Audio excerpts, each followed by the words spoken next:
The Honourable Member for Calgary-Montrose, followed by the Honourable Member for Calgary-Varsity. Thank you very much, Mr. Speaker.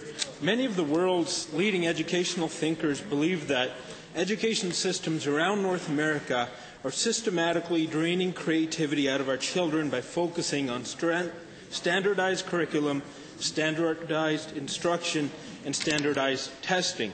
To the Minister of Education, what is your department doing to ensure our system is developing and building upon the natural ability and passion of our students?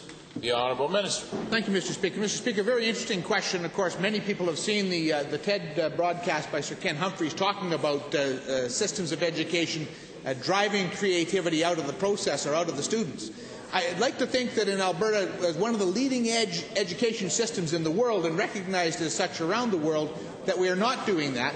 But that obviously speaks to what's happening in each and every one of our classrooms across the province. And that's why we have an inspiring education process talking about what education needs to be for our students to be successful, not only today, but over the next 20, 30 years into the future. Honourable Member. Thank you, Mr. Speaker. How does our system ensure that students do not become or feel alienated or disengaged from our schooling systems because of our methods of teaching and testing?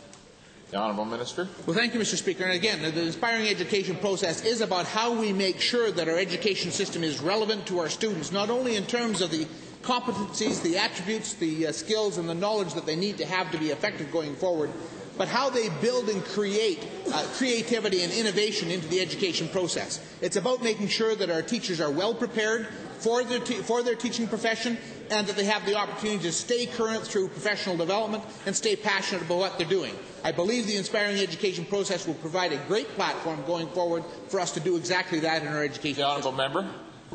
Mr. Speaker, my last question to the same minister. The minister brought up the role of teachers. Obviously, the teachers have a very significant role in education. How do we assess the performance of our teachers?